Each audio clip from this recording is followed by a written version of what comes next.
If you had the faith as a grain of mustard seed, you could say to that mountain, be thou removed and be cast into the ocean. So shall it be done unto you. It is planting the seed of faith here. It's seeing people whose lives have been transformed here. A lot of times people think that all we're doing is feeding people. No, we're changing lives. And so our main mission is to see lives changed. Offering a hand up, not a handout. That's the mission's motto. It's been the mission's motto since they were started. And what it means is we're trying to lift people up and help them help themselves, rather than just giving them something one time and then them not knowing how to help themselves. And it's about healing the whole person, and we believe that a person changes in their heart first. And so that means a relationship with Christ, a relationship with Jesus Christ. When people, they can have all the physical help, medical help, narcotic help in the world, but if they've decided in their heart they're not going to change, they're going to go right back to doing those things. We grew up poor, so we didn't have a lot, and a couple times we would go out, me and a couple other guys, after a long night, we didn't have no money or anything, we would go out and rob people. Hanging around a bunch of bikers and started doing drugs at early age, smoking cigarettes, drinking alcohol, very early age. And I thought it was great at the time. It was fun, but it ruined my life. So one thing about dope, it'll take you farther than you want to go and keep you longer than you want to stay. And that's what happened to me. And at that time, me and my brother went homeless with my dad. I got home one day and the locks were changed. And I went over, I looked over the balcony, and all of our stuff was sitting on the asphalt. And a lot of times in our churches and things, we sit in church and we're looking through our windows and we're looking at the pulpit and all the fancy furniture and all of that stuff. And we forget that there's people out there living in the woods right here in our town.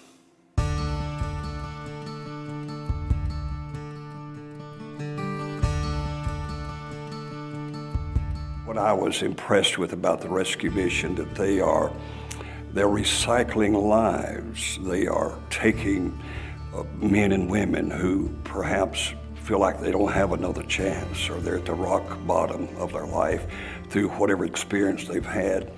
And the Rescue Mission has provided them hope, provided them with a place not only to stay, but a place to grow and regain their self-respect and regain a self-dignity again. As time progressed, after I figured out, that God has better things for me, I started wanting to help and talk to other people that come in and try to get them out of the streets mentally.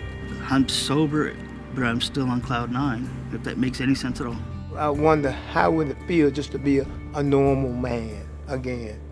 And God has got me to that place, you know what I'm saying? And my kids, they respect me. They love me. I get to go to work every day. God's blessed me with a new job. I get to go to work around better people, a better environment, people at work that are really friendly. It makes work kind of fun. I get to come home, and I got a lot of responsibilities here. I make breakfast in the morning. I'm the breakfast cook. Sometimes, and I join the choir. I'm in the Men on a Mission choir. I get to go around to different churches and testify what God has done for me, and the look in people's faces to tell them where I've been and how I've come so far. It puts a light in my eyes. A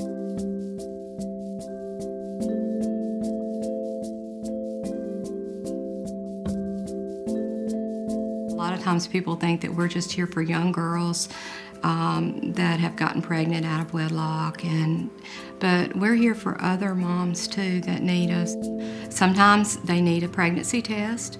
Sometimes they know they're already pregnant and they don't have the finances to take care of their baby and they need help. And we had one incident last year that really touched me. It was a lady that she was married and she had an 8-year-old daughter, and they were doing good financially. Her and her husband both have really good jobs. Well, her husband was diagnosed with MS. And within months of being diagnosed with MS, they let him go from his job. And so all of a sudden, they've went from like a 3-figure salary to nothing except for disability. And then within a couple of months of that, she found out she was pregnant with a second child. Baby Store is amazing. It's it has almost anything that you want. I mean, if you're in dire need of something, you know, they pretty much have it all. And everything's neat. It's not, like rags or nothing like that. But I mean, it's like you walking into Walmart and just seeing clothes on a shelf. There are folks in our community that can't go down to Sears, or they can't go to Walmart, or they can't go to Lowe's to buy a refrigerator or a cook stove or a washing machine.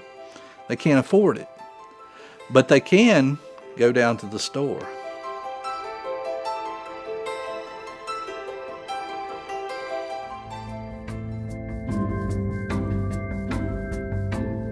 We have a new family shelter, and we are working to have that renovated and up and running where we can minister to families and not just individual men and women.